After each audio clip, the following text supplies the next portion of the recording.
Boa tarde, que a paz de Jesus e o amor de Maria possam permanecer conosco. Meus amigos, dando prosseguimento à programação de estudos do Centro Espírita Allan Kardec de Copacabana, estamos diante hoje do tema Os Falsos Profetas. E não tem como negar que a principal referência para esse tema é o capítulo 21 do Evangelho segundo o Espiritismo, Haverá falsos cristos e falsos profetas. Mas, desde já, informamos que não nos limitaremos apenas a essa referência.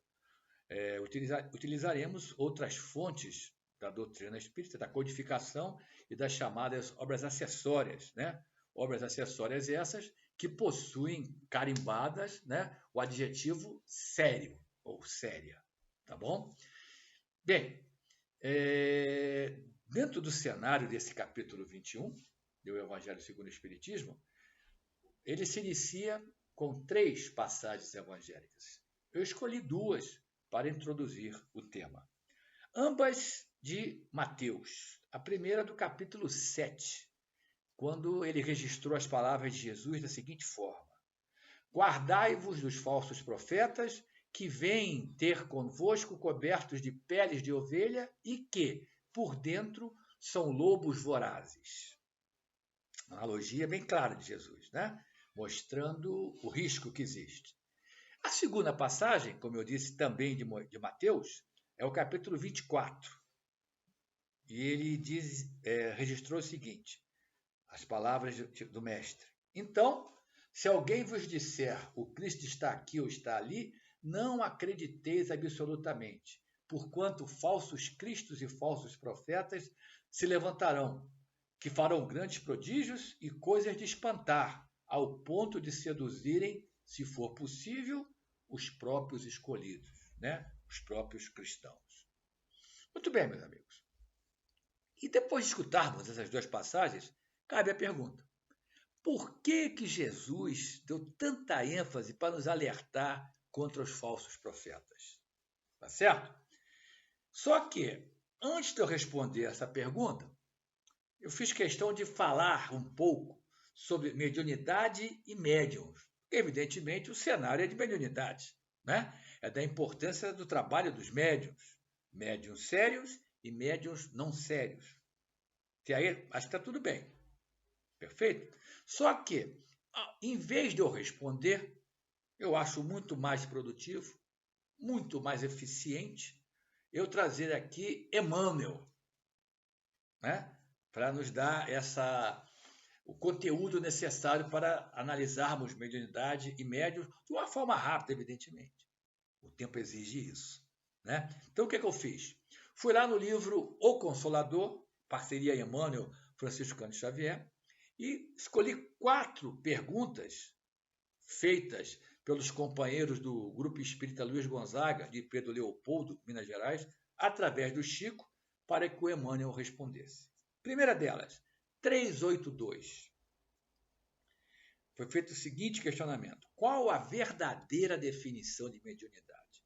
Respondeu Emmanuel: a mediunidade é aquela luz que seria derramada sobre toda a carne e prometida pelo Divino Mestre aos tempos do Consolador, atualmente em curso na Terra.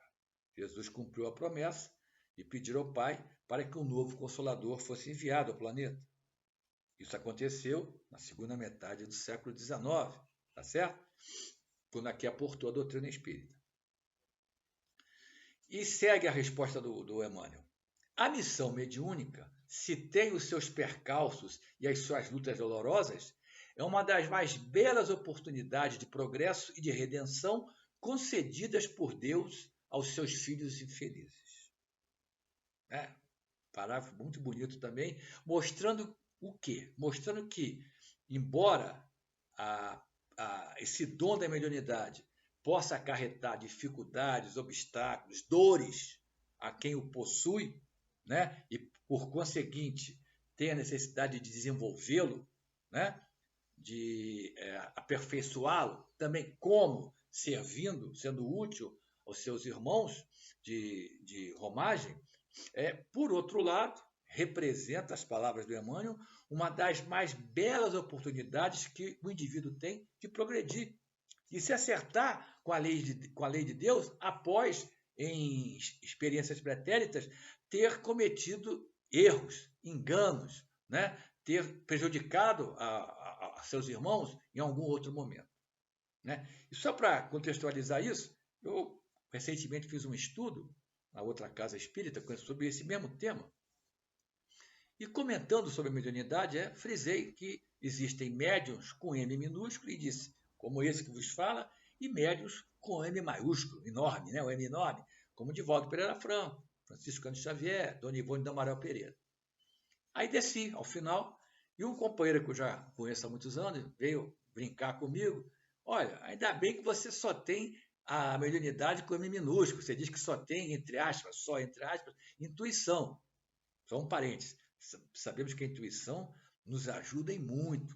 Evita que nós cometemos erros gravíssimos e nos ajuda a escolher o caminho correto. Fecha o parênteses. Então, ele brincando, né? Ainda bem que você é médium com M minúsculo por enquanto, porque eu sei que ele já tem uma mediunidade mais aflorada, né? Mais ostensiva, ele trabalha inclusive em cabine, né? Naquelas sessões de tratamento. Meu amigo, ele é consciente, em função de eu ainda precisar melhorar muito, né? Volta e meia estou enfrentando uma dificuldade pesada, né? Em função do dom que eu recebi nessa experiência física e não dei a ele o tratamento devido. Né? É a contextualização do que o Emmanuel respondeu acerca das dificuldades que o médium pode enfrentar, mas que tem a oportunidade de ser aproveitar essa chance de evoluir de uma forma das mais belas possíveis. Vocês escutaram o Emmanuel falar. Por que das mais belas possíveis? Já repetindo, né? Porque vai ser capaz de ser útil a seus irmãos, dos dois planos, tanto encarnados quanto dos desencarnados. Bom, a pergunta seguinte que eu trouxe é a 383. Quando o Kardec perguntou, o pessoal do Grupo Espírita Luiz Gonzaga perguntou, é justo considerarmos todos os seres humanos como médiuns? Resposta, nós sabemos, mas é bom escutar de novo. Todos os seres humanos têm o seu grau de mediunidade, até eu já comentei isso, nas mais variadas posições evolutivas. Sim. E esse atributo do espírito representa ainda a alvorada, né? O início, o começo de novas percepções para o homem do futuro, quando, pelo avanço da mentalidade do mundo, as criaturas humanas verão alargar-se a janela acanhada dos seus 5 sentidos. Então, essa mediunidade, a partir do progresso dos seres humanos, praticando o bem, servindo aos seus semelhantes, essa janela que o Emmanuel chamou de acanhada, vai se alargar. Não vamos ficar apenas com esses 5 sentidos, ou talvez com os 5 sentidos, mas 5 sentidos num patamar muito mais eficaz, né? Como a gente já aprendeu, quando o espírito está em desdobramento, né? Está encarnado, mas durante a noite, no sono, entra em desdobramento, ele readquire uma eficiência que quando ele está na vigília não tem. Já aprendemos isso, tá certo? Então, o que o Emmanuel está respondendo é isso, né? Ou esses 5 sentidos vão se tornar ainda mais eficazes, ou até, como a gente escuta falar do 6º sentido, né? Vão aparecer outros aí e vão possibilitar que esse ser humano acelere o seu progresso. Por quê? Porque vai ter maior capacidade de servir aos seus irmãos. Ok? A próxima é a 387. A pergunta feita ao Emmanuel foi a seguinte: qual a maior necessidade do médium?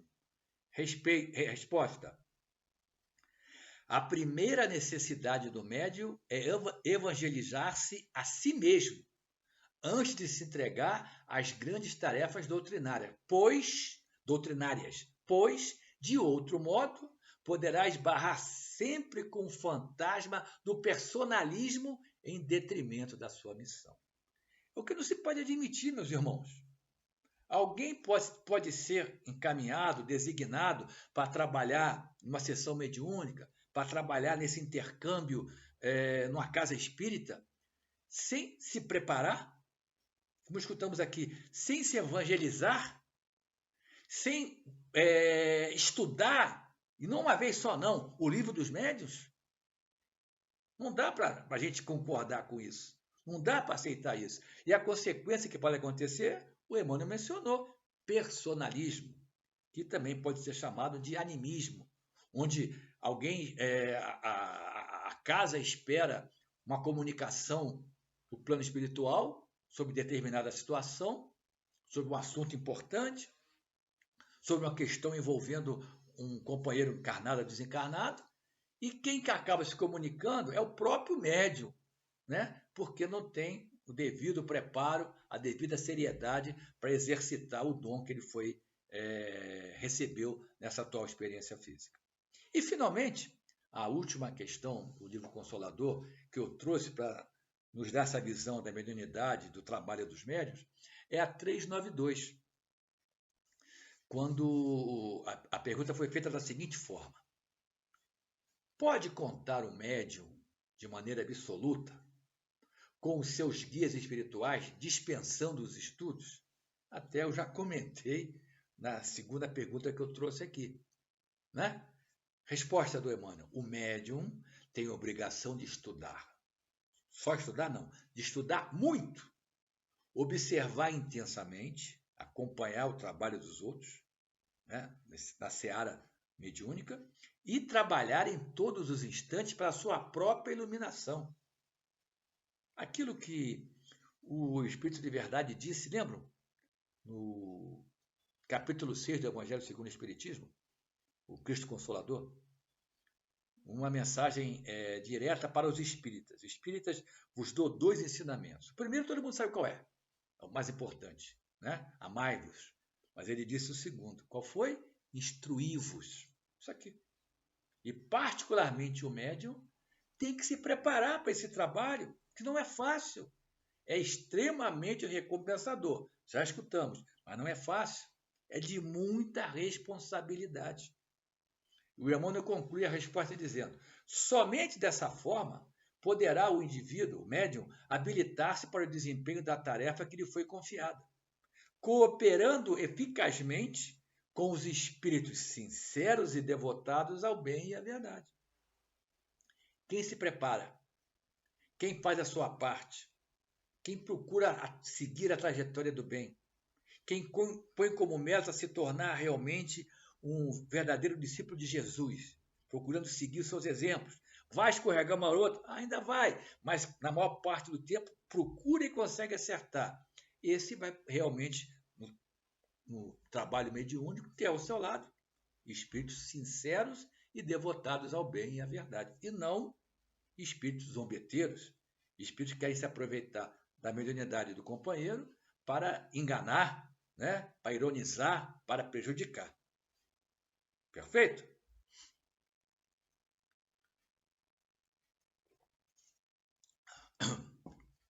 Quem já teve a oportunidade de escutar algum outro estudo meu, acho que vai lembrar que eu costumo encerrar o estudo trazendo uma história dessas chamadas obras acessórias da doutrina espírita para ilustrar o tema estudado. Hoje eu vou fazer o contrário, eu vou praticamente começar com a história. É o livro Quando Voltar à Primavera, do espírito Amélia Rodrigues, através de Divaldo Pereira Franco. Talvez ela seja mais conhecida pela obra inicial da sua lavra, que é Primícias do Reino. Mas ela tem outras obras como essa, Quando Voltar à Primavera, que é um verdadeiro espetáculo. E ela vai, então, eu escolhi essa história, porque ela vai contextualizar o contexto da influência que qualquer um de nós, né, bom ou ainda não bom, pode sofrer, tá certo? E que tipo de consequência isso traz, tá? E ela vai utilizar uma passagem do Evangelho de Marcos. Vocês vão reconhecê-la. Começa assim. Jesus perguntando aos apóstolos em geral: quem dizem os homens, né, os seres humanos, ser o filho do homem?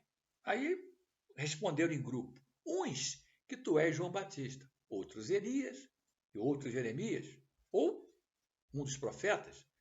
Diz a Amélia Rodrigues que responderam ao mesmo tempo os apóstolos responderam em grupo. Mas Jesus aí quis saber o contexto individual. Quis saber de Pedro, seu braço direito, né? O que ele achava da pergunta feita por ele. Então, e vós, Pedro, quem dizeis que sou? Perguntou Jesus. Respondeu Simão Pedro, és o Cristo, Filho de Deus vivo. E a nossa Amélia Rodrigues diz que Pedro foi capaz de dar essa resposta, porque naquele instante ele estava penetrado pela luz da verdade, ou seja, estava sob influência de espíritos do bem, que o levaram a dar aquela maravilhosa resposta. O que aconteceu em seguida? Jesus aproveitou aquela reunião, o tema em assunto, no contexto aí, para dar mais um ensino importante. Ele já havia falado, mas que ele ia ratificar, porque era uma situação que tinha que se ter muito cuidado. Eles que receberam a missão de disseminar a palavra de Jesus, a palavra de Deus. Muito bem. Então, ele se dirigindo aos apóstolos, fez questão de dizer que não podia esconder as aflições que desabariam sobre eles, ou seja, as dores, né? Os obstáculos, as vicissitudes que iriam acontecer com eles, apóstolos, durante a missão deles de divulgar as leis divinas. E a Amélia coloca que, evidentemente, Jesus disse esse teor tão pesado, entre aspas, num compasso, aquele tradicional compasso de ternura do mestre, né? Mas isso sem esconder o porvir. E aí a gente vai lembrar daquela passagem inicial que eu trouxe para vocês, quando mencionei o início do capítulo 21. Eu vos envio como ovelhas ao meio dos lobos. Exatamente isso. Mostrando, olha, vocês têm uma missão importantíssima. Importantíssima. Né? Vocês são os enviados do alto. São os enviados do meu Pai. Mas, não vai ser fácil. Por isso que fez a analogia das ovelhas e os lobos. Que os lobos têm interesse em prejudicar as ovelhas. Não é isso? Muito bem. O que aconteceu em seguida?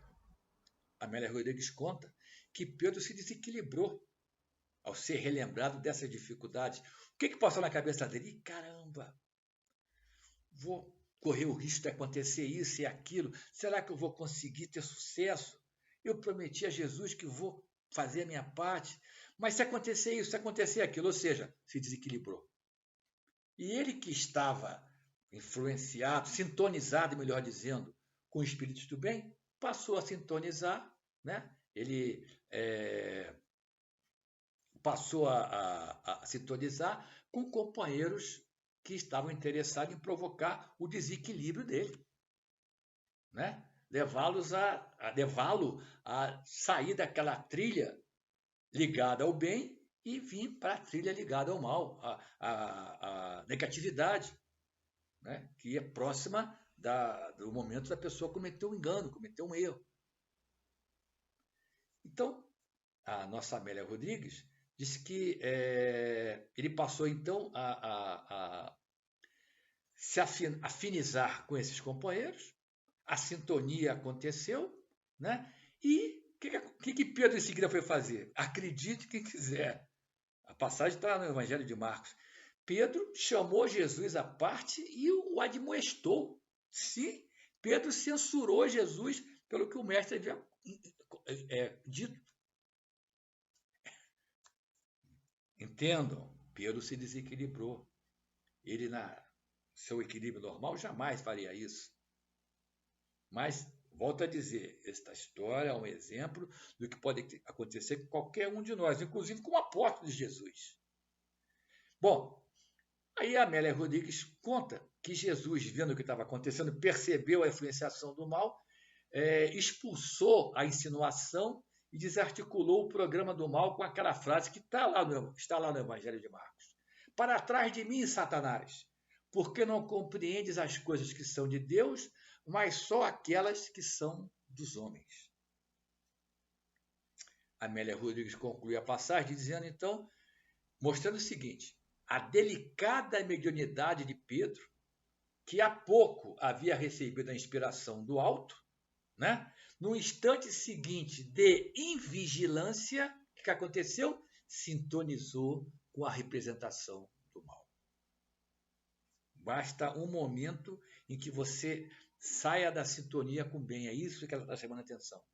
E ela cunhou uma frase, meus amigos, que é extraordinária, porque resume esse cenário dessa historinha, baseada na passagem evangélica. Pela ponte mediúnica, né? Pelo intercâmbio entre os dois planos da vida que é contínuo, sabemos disso, transitam anjos e demônios conforme a concessão mental e emocional do seu detentor a cada momento. Eu gosto de citar esse exemplo. Sempre gostei de desenhos animados. Via repetidos inúmeras vezes. E gostava muito do Pica-Pau. E ficou na minha mente um desenho em que ele estava numa situação para definir se ia fazer isso ou aquilo. Aí aparecia o anjinho de um lado, o diabinho do outro. Alguns vão lembrar disso. É isso, amigos. É isso que a Amélia Rodrigues está dizendo com aquela sua verve maravilhosa.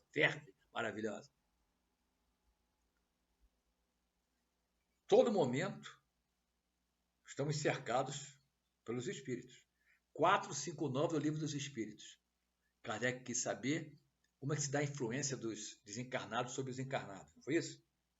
Qual foi a resposta? De ordinário, né, rotineiramente, são eles que vos dirigem. Paulo de Tarso, há 2000 anos, disse: estamos cercados por uma nuvem de testemunhas. É isso, meus amigos. É esse o cenário que a Amélia Rodrigues nos traz, aproveitando a passagem de Marcos. Estamos sempre com as duas influências disponíveis aos nossos ouvidos aqui. Do bem e do mal. Dos exemplos de Jesus, contrário aos exemplos de Jesus. Quem é que vai escolher? Você. O filtro é você. Você que vai escolher, com sua liberdade de escolha, com seu livre-arbítrio, se vai para cá ou para lá. Só não pode reclamar das consequências, porque cada escolha gera uma consequência. Todos nós já escutamos isso. Perfeito? Bom, depois disso, né, acreditamos que já podemos responder aquela pergunta que eu fiz. Por que a ênfase de Jesus, a preocupação em nos alertar contra os falsos profetas? E aí eu coloco o seguinte. Se a gente olhar aqui em volta de nós, ao nosso redor, ou se olharmos o que vemos na mídia, qualquer que seja ela, né, vamos ver que, lamentavelmente, esse alerta de Jesus continua extremamente atual. Perfeito? Porque se esse cenário, o comentário, a necessidade da mensagem de Jesus foi há 2000 anos. Se Kardec, na segunda metade do século XIX, se preocupou em trazer esse assunto no contexto do Evangelho segundo o Espiritismo, se ele se preocupou em comentar as passagens, se tem as chamadas instruções dos Espíritos mais adiante, era de se esperar, pela lei do progresso, que de repente em 2021, né, no século 2022, no século XXI, já nós tivéssemos esse risco. Mas, como eu disse, olhemos ao nosso redor, escutemos e vamos assistir diversas coisas que a mídia nos permite, e a gente vai ver que está muito atual ainda o aviso de Jesus. Tá certo? Eu não vou citar nome nem situação alguma, não cabe aqui, aí vocês já viram o que eu vi também. Já assistiram o que eu já assisti agora, no século XXI.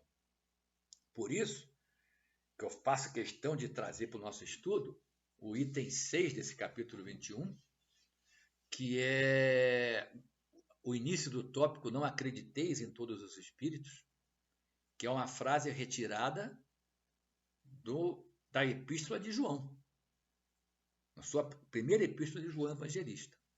Ele disse de uma forma bem clara: meus bem-amados, não creiais, não acrediteis em qualquer espírito. Experimentai, ou seja, testai se os espíritos são de Deus, porquanto muitos falsos profetas se têm levantado no mundo. Naquela época e hoje, repito, falo com tristeza isso. Né? E isso também tem outro viés, só acontece porque tem aqueles que acreditam. Perfeito? Bom, mas eu acrescento, para cumprir essa recomendação, nosso João evangelista, né, temos que fazer a nossa parte, né? Espíritas, especialmente, e já citei a fonte onde está a orientação, né? Capítulo 6 do Evangelho segundo o Espiritismo. A comunicação do Espírito de verdade, né? Instruí-vos, ele foi bem claro, bem peremptório. E nós temos, então, que fazer a nossa parte, né? Através das obras da codificação, através dos estudos que podemos realizar com as chamadas obras acessórias da doutrina espírita, né? E participando também de seminários, de palestras, para aumentarmos o nosso conhecimento. Isso basta? Não. Esse é o primeiro passo. O outro passo qual é? Na hora do testemunho, praticar o que aprendemos. É por aí, meus amigos. Bem, mas vamos voltar ao tópico Não Acrediteis em Todos os Espíritos, esse tópico em que citamos a recomendação de João, para ouvir o que Kardec falou, enfatizando o papel da doutrina espírita nesse combate aos falsos cristos e falsos profetas. Disse ele: não peçais ao Espiritismo prodígios nem milagres, porquanto a doutrina espírita formalmente declara que os não opera. Nós escutamos isso. Tudo no contexto da doutrina espírita é explicado pelas leis naturais. Não tem nada sobrenatural, nada misterioso, nada esotérico, nada prodigioso. E aí Kardec faz uma analogia com as ciências que nós conhecemos, ciências exatas e ciências humanas, né, para comparar com o que a doutrina espírita representa para nós. Olha só, do mesmo modo que a física, a química, a astronomia, a geologia revelaram as leis do mundo material, é isso? Ele, quem? O Espiritismo, a doutrina espírita, revela outras leis desconhecidas. Quais? As que regem as relações do mundo corpóreo com o mundo espiritual. Leis que, tanto quanto aquelas outras da ciência, nós acabamos de citar, são leis da natureza, são leis naturais. Já dissemos isso. Então, quando alguém se apresenta como sendo o Messias de Deus, um falso Cristo, né? Diz o Kardec, ele tem que provar isso pelos efeitos morais que ele produz, né? O que não é dado a qualquer um produzir. Quem não é o Messias não vai ter o comportamento, o perfil moral. Jesus, ele diz que é, né? Mas você observa as ações desse companheiro ou dessa companheira, aí vê que não bate. É isso que o Kardec está dizendo. E acrescentou que isso é um dos resultados do desenvolvimento da ciência espírita. Qual? Porque pesquisando a causa de certos fenômenos, de sobre muitos mistérios, o espiritismo levanta o véu, né? Algumas coisas que tinham ficado implícitas na época que Jesus esteve fisicamente entre nós aqui no planeta, né? Passar a ficar explícitas quando o Consolador Prometido, quando a doutrina espírita chegou até nós, através de Kardec, trazendo as elucidações dos maiores do plano espiritual. Tá certo? Se vocês observaram, o contexto desses comentários do Kardec até agora era em relação ao risco de falsos profetas, falsos cristos encarnados. Mas agora ele vai falar do outro lado, né? Olha só. Disse ele, o Espiritismo revela outra categoria bem mais perigosa de falsos cristos e falsos profetas, que se encontram não entre os encarnados, mas entre os desencarnados. E ele descreve quem são.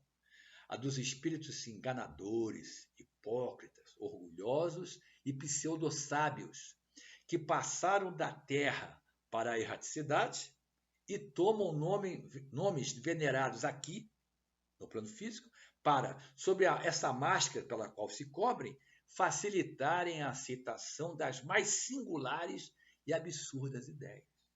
Infelizmente, a gente vê isso hoje em dia, né? Você vê ensinamentos, entre aspas, totalmente antidoutrinários, recebendo respaldo de companheiros que se dizem espíritas.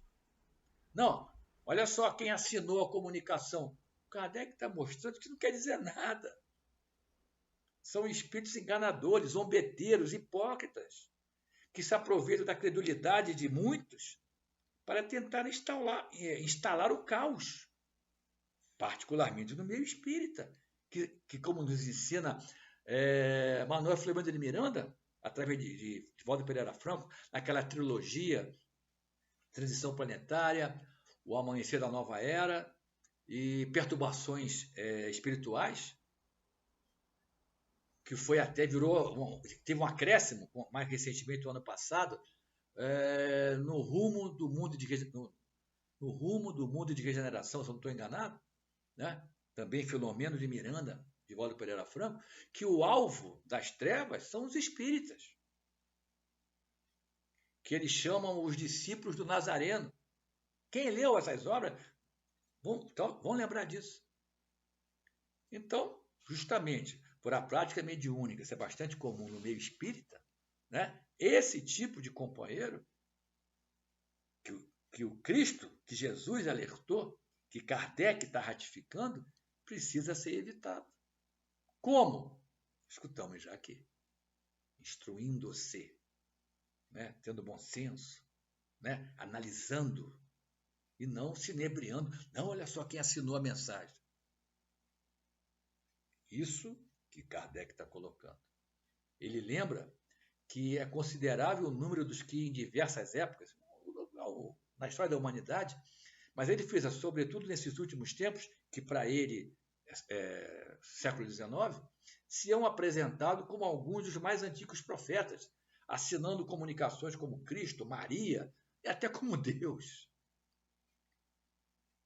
Ele enfatiza o papel do Espiritismo. O Espiritismo nos faculta os meios de experimentá-los, de testá-los, como pediu João, apontando os caracteres pelos quais se reconhecem os bons espíritos, caracteres sempre morais, nunca materiais.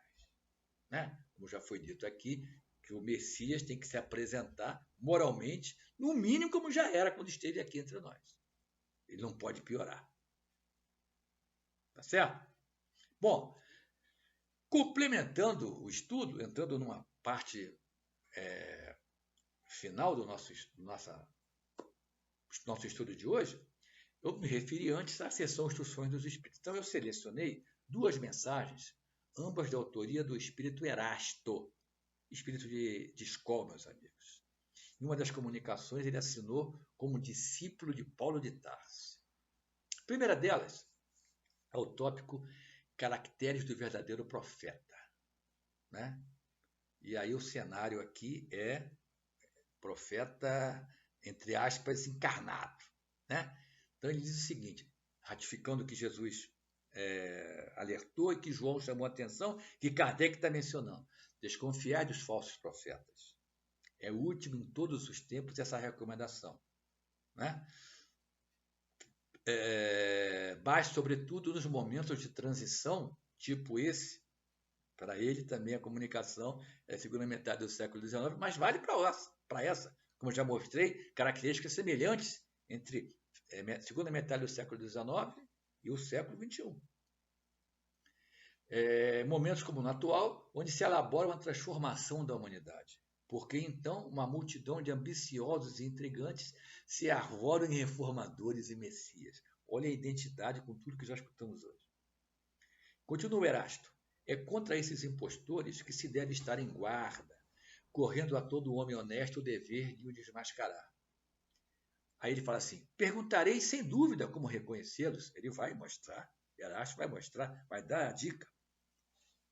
O verdadeiro missionário de Deus tem de justificar pela superioridade, não é um missionário de Deus? Então, ele é moralmente superior a nós, né? Então, ele tem que mostrar essa superioridade como? Pelo contexto material, não. Pelas suas virtudes e pela influência moralizadora das suas obras, né? Tem que mostrar, justificar a missão que ele se diz portador. Ou seja, pelas suas atitudes. Não é pelo que ele fala, pelo que ele verbaliza. sim pelas atitudes que ele toma, mostrando o seu perfil moral. E diz mais, outra consequência podemos dizer, se pelo seu caráter, pelas suas virtudes, pela sua inteligência, ele se mostra abaixo do papel com que se apresente, ou da personagem cujo nome se coloca, né? Ele é o Messias, mas se você vê que as ações dele não têm nada a ver com Jesus, por exemplo, esquece Jesus, um São Vicente de Aquino, um espírito já de elite também, né? Mas não é, além de ser um enganador, diz assim, é um bufão de baixa classe, que nem sequer sabe imitar o modelo que escolheu. Perfeito. Mais uma dica. Os verdadeiros missionários de Deus ignoram-se a si mesmos. Eles não fazem questão de aparecer, de chamar atenção, de levar tapinha nas costas. Em sua maior parte, tem a ressalva. Numa palavra, os verdadeiros profetas se revelam por seus atos. Então, eles são o quê? São adivinhados pelos outros, por nós. A gente assistindo, verificando as suas atitudes, vendo o contexto moral do indivíduo, não, esse aí é um espírito gabaritado. Ele não precisa dizer que é um missionário. A gente percebe pelas suas ações que ele é um missionário. É isso que o Erasto está dizendo, né? Ao passo que os falsos profetas se apresentam eles próprios como sendo enviados de Deus. Por quê? Porque eles não acreditam, que eles sabem que eles não são. Então ficam preocupados. Pô, os outros não vão acreditar que eu sou.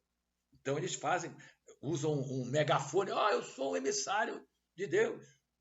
Eu sou o Cristo ressuscitado. Esse é o cenário, né? E ele conclui dizendo que o verdadeiro missionário é humilde e modesto. Já o falso profeta é orgulhoso e cheio de si, sempre temeroso que não lhe deem crédito. Sim, ele não confia nele próprio, sabe que ele não é quem está dizendo. Fácil de entender, né?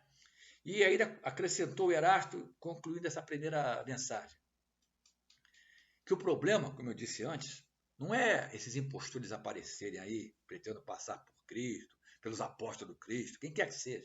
O problema, diz o Erasto, que para vergonha da humanidade, não sou eu que estou falando, é o Erasto, eles têm encontrado pessoas bastante crédulas que lhes creem nas suas torpezas. E fechando o que ele já ensinou para a gente, uma ponderação bem simples seria bastante para abrir os olhos daquele mais cego, a de que se o Cristo reencarnasse na Terra, como já dissemos, viria com todo o seu poder e todas as suas virtudes, a menos que nós admitíssemos, o que seria absurdo, que o Cristo houvesse degenerado. Aquele que se apresenta como sendo Cristo, você vê que não tem as perfeições de Jesus, tu vai acreditar que é o Cristo? Mas como disse o companheiro aqui, lamentavelmente, para a vergonha da humanidade, tem aqueles que acreditam.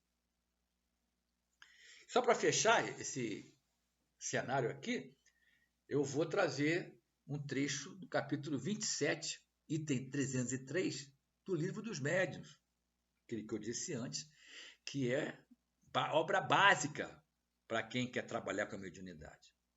Divaldo Pereira Franco, mais de uma vez, disse que é a maior obra que estuda a paranormalidade humana.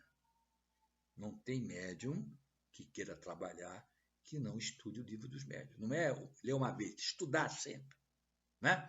Então, lá, nessa referência que eu citei, tem a seguinte observação dos espíritos superiores por Kardec. O papel dos espíritos comunicantes não consiste em vos informar sobre as coisas desse mundo, mas em vos guiar com segurança naquilo que vos possa ser útil para o outro mundo. Ou seja, se a comunicação diz respeito, olha, procura fazer aquilo, procura seguir ali, visando o teu aperfeiçoamento moral, acredita. Mas se a comunicação pode ser o seguinte, olha, quem vai ser o próximo presidente da República é o fulano ou a fulana. Quem vai vencer a Copa do Mundo vai ser o país tal. Isso tem a ver com utilidade para nós encarnados, visando o retorno ao plano espiritual? Então, por isso que foi dito pelo Erasto, é fácil você ver quando se trata de um espírito sério ou não sério. E os espíritos superiores acrescentaram aí no trechinho. Se vedes nos espíritos comunicantes os substitutos dos adivinhos e dos feiticeiros, então é certo que sereis enganados. Ou seja, se você quer ser enganado, aí não reclama, tu vai ser enganado. Simples assim. Tá bom? Bem,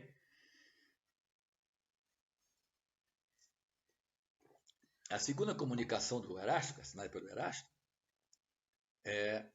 também tipo Kardec, ele se preocupou em mencionar especificamente os falsos profetas da erraticidade.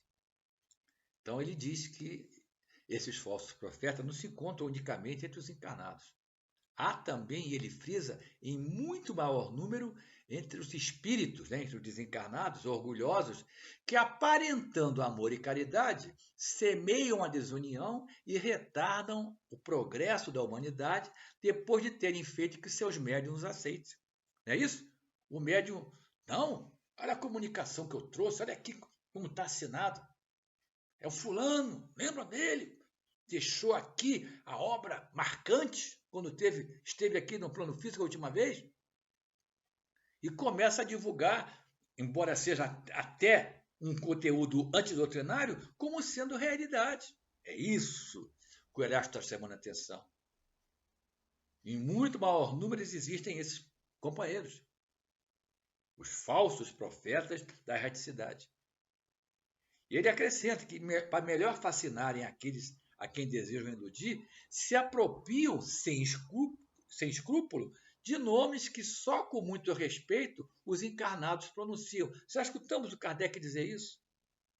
E a referência, que eu não citei lá, deixei para citar aqui, de novo o Livro dos Médiuns, claro, capítulo 31, Comunicações Apócrifas. A assinatura da comunicação não batia com o conteúdo. O Kardec fez questão de criar um capítulo no Livro dos Médiuns para mostrar essa realidade, esse cenário que está sendo alertado aqui, no caso, pelo Erasto. Meus amigos, é o que nós já escutamos hoje. Só é enganado quem quer ser enganado. Bem, ainda o Erasto. Estais certos, igualmente, de que quando uma verdade tem de ser revelada aos homens, é, por assim dizer, comunicada instantaneamente a todos os grupos sérios que dispõem de médiuns também sérios e não a tais ou quais com exclusão dos outros.